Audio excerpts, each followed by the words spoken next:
Depuis le 19 avril dernier, il y a la zone avoisinante à Babancourt est sujette à beaucoup d'affrontements violents entre les gangs de cette zone. Donc, en effet, nous avons aussi eu à gérer des incendies de nos champs de canne et beaucoup de maisons brûlées, voitures brûlées dans la zone. En fait, il y a eu des vidéos qui circulaient et il s'agissait de véhicules en feu dans la zone de Harald, qui est en fait une communauté proche de Barbancourt. Mais pour le moment, les infrastructures de Barbancourt ne sont pas affectées, la production continue. Et nous avons juste comme priorité la sécurité de nos employés, bien sûr, et de leurs familles pour le moment. Et c'est justement la question que j'allais vous poser. Comment vous vous y prenez pour vous rendre là-bas? Pour le moment, nous faisons une veille, je dirais, de la situation sécuritaire au jour le jour pour nous assurer que nous pouvons faire bouger les équipes. Mais quand même, vous pouvez imaginer que c'est pas toujours facile et particulièrement comme la réalité change rapidement. Donc, pour le moment, nous assurons c'est la sécurité des équipes, c'est vraiment la priorité pour nous et nous essayons de mettre ça avant tout. J'imagine que ça doit être très difficile, gérer vos employés et en même temps accueillir, pour ne pas dire gérer aussi des réfugiés. Je dois vous dire qu'en effet, quand nous sommes dans cette situation, nous recevons beaucoup de demandes des familles, surtout dans notre communauté. La Fondation Barbancourt fonctionne un peu comme un sanctuaire pour ces gens-là et nous avons beaucoup de familles, des femmes, des enfants et des vieillards aussi qui nous rejoignent à la Fondation Barbancourt durant cette période. Et malheureusement, par rapport à la situation sécuritaire, nous devons stopper beaucoup de nos services afin d'assurer aussi leur sécurité. Donc, pour le moment, les services de la Fondation sont en pause. Tout ce qu'il y a comme programme d'alphabétisation, les formations techniques, programme de sport pour les jeunes de la zone et ainsi que la distribution d'eau potable qui est assez cruciale pour les familles de la zone. Nous devons stopper ces activités pour le moment par rapport à la situation sécuritaire instable que nous vivons. Et vous l'avez dit, vos capacités de production ne sont pas affectées, heureusement. Oui, en effet, je voulais particulièrement rassurer beaucoup de personnes qui avaient ces questions par rapport aux vidéos qui circulaient sur les réseaux. En effet, les incendies ont seulement touché les champs de canne et non les infrastructures et l'usine Barbancourt. Alors justement, certains champs ont été brûlés. Est-ce que ça veut dire que dans les mois à venir, Barbancourt pourrait être confronté à des problèmes de production? Non, pour le moment, nous n'avons pas ce problème. On a pu rapidement prendre le contrôle des champs et nous assurer que, malheureusement, le dommage est fait. Mais pour le moment, nous avons pu contrôler les incendies et normalement, nous n'anticipons pas avoir ce problème dans le futur. Donc, la zone en elle-même est devenue un vaste champ de guerre entre les gangs. C'est ce qu'on peut conclure. Oui, c'est ce qu'on constate de notre côté. C'est en fait le cas depuis les 5 dernières années et malheureusement, ça ne fait qu'empirer. Et comme vous l'avez vu ce week-end, et en fait, à la même période, il y a 2 ans, nous avons confronté la même situation. Donc, oui. Depuis le 19 avril dernier, il y a la zone avoisinante à Barbancourt est sujette à beaucoup d'affrontements violents entre les gangs de cette zone. Donc, en effet, nous avons aussi eu à gérer des incendies de nos champs de canne et beaucoup de maisons brûlées, voitures brûlées dans la zone. En fait, il y a eu des vidéos qui circulaient et il s'agissait de véhicules en feu dans la zone de Harald, qui est en fait une communauté proche de Barbancourt. Mais pour le moment, les infrastructures de Babancourt ne sont pas affectées, la production continue et nous avons juste comme priorité la sécurité de nos employés, bien sûr, et de leurs familles pour le moment. Et c'est justement la question que j'allais vous poser. Comment vous vous y prenez pour vous rendre là-bas? Pour le moment, nous faisons une veille, je dirais, de la situation sécuritaire au jour le jour pour nous assurer que nous pouvons faire bouger les équipes. Mais quand même, vous pouvez imaginer que c'est pas toujours facile et particulièrement comme la réalité change rapidement. Donc, pour le moment, nous assurons c'est la sécurité des équipes, c'est vraiment la priorité pour nous et nous essayons de mettre ça avant tout.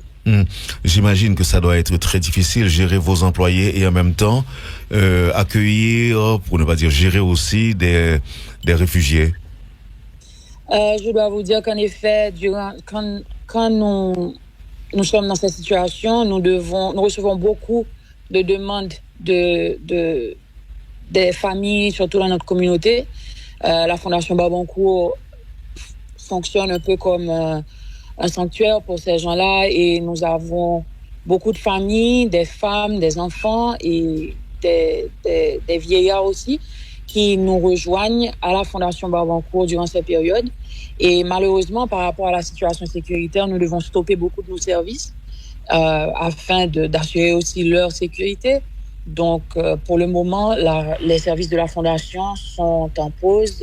Tout ce qu'il y a comme programme d'alphabétisation, les formations techniques, programme de sport pour les jeunes de la zone, et ainsi que la distribution d'eau potable qui est assez cruciale pour les familles de la zone. Nous devons stopper ces activités pour le moment par rapport à la situation sécuritaire instable que nous vivons. Et vous l'avez dit, vos capacités de production ne sont pas affectées, heureusement. Oui, en effet, je voulais particulièrement rassurer beaucoup de personnes qui avaient ces questions par rapport aux vidéos qui circulaient sur les réseaux. En effet, les incendies ont seulement touché les champs de canne et non les infrastructures et l'usine Babancourt. Alors justement, certains champs ont été brûlés. Est-ce que ça veut dire que dans les mois à venir, Babancourt pourrait être confronté à des problèmes de production? Non, pour le moment, nous n'avons pas ce problème. On a pu rapidement prendre le contrôle des champs et nous assurer que, malheureusement, le dommage est fait. Mais pour le moment, nous avons pu contrôler les incendies et normalement, nous n'anticipons pas avoir ce problème dans le futur. Donc, la zone en elle-même est devenue un vaste champ de guerre entre les gangs. C'est ce qu'on peut conclure. Oui, c'est ce qu'on constate de notre côté. C'est en fait le cas depuis les 5 dernières années et malheureusement, ça ne fait qu'empirer. Et comme vous l'avez vu ce week-end, et en fait, à la même période, il y a 2 ans, nous avons confronté la même situation. Donc, oui. Depuis le 19 avril dernier, il y a la zone avoisinante à Babancourt est sujette à beaucoup d'affrontements violents entre les gangs de cette zone. Donc, en effet, nous avons aussi eu à gérer des incendies de nos champs de canne et beaucoup de maisons brûlées, voitures brûlées dans la zone. En fait, il y a eu des vidéos qui circulaient et il s'agissait de véhicules en feu dans la zone de Harald, qui est en fait une communauté proche de Babancourt. Mais pour le moment, les infrastructures de Babancourt ne sont pas affectées, la production continue. Et nous avons juste comme priorité la sécurité de nos employés, bien sûr, et de leurs familles pour le moment. Et c'est justement la question que j'allais vous poser. Comment vous vous y prenez pour vous rendre là-bas? Pour le moment, nous faisons une veille, je dirais, de la situation sécuritaire au jour le jour pour nous assurer que nous pouvons faire bouger les équipes. Mais quand même, vous pouvez imaginer que c'est pas toujours facile et particulièrement comme la réalité change rapidement. Donc, pour le moment, nous assurons c'est la sécurité des équipes, c'est vraiment la priorité pour nous et nous essayons de mettre ça avant tout. J'imagine que ça doit être très difficile, gérer vos employés et en même temps accueillir, pour ne pas dire gérer aussi des réfugiés. Je dois vous dire qu'en effet, quand nous sommes dans cette situation, nous recevons beaucoup de demandes des familles, surtout dans notre communauté. La Fondation Babancourt fonctionne un peu comme un sanctuaire pour ces gens-là et nous avons beaucoup de familles, des femmes, des enfants et des vieillards aussi qui nous rejoignent à la Fondation Babancourt durant cette période. Et malheureusement, par rapport à la situation sécuritaire, nous devons stopper beaucoup de nos services afin d'assurer aussi leur sécurité. Donc, pour le moment, les services de la Fondation sont en pause. Tout ce qu'il y a comme programme d'alphabétisation, les formations techniques, programme de sport pour les jeunes de la zone, et ainsi que la distribution d'eau potable qui est assez cruciale pour les familles de la zone. Nous devons stopper ces activités pour le moment par rapport à la situation sécuritaire instable que nous vivons. Et vous l'avez dit, vos capacités de production ne sont pas affectées, heureusement. Oui, en effet, je voulais particulièrement rassurer beaucoup de personnes qui avaient ces questions par rapport aux vidéos qui circulaient sur les réseaux. En effet, les incendies ont seulement touché les champs de canne et non les infrastructures et l'usine Babancourt. Alors justement, certains champs ont été brûlés. Est-ce que ça veut dire que dans les mois à venir, Babancourt pourrait être confronté à des problèmes de production?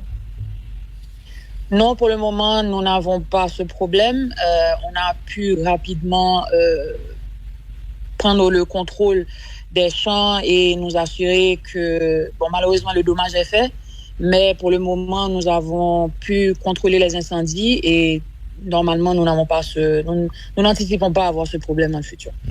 Donc, la zone en elle-même est devenue un vaste champ de guerre entre les gangs. C'est ce qu'on peut conclure. Oui, c'est ce qu'on constate de notre côté. C'est en fait le cas depuis les 5 dernières années et malheureusement, ça ne fait qu'empirer. Et comme vous l'avez vu ce week-end, et en fait, à la même période, il y a 2 ans, nous avons confronté la même situation. Donc, oui,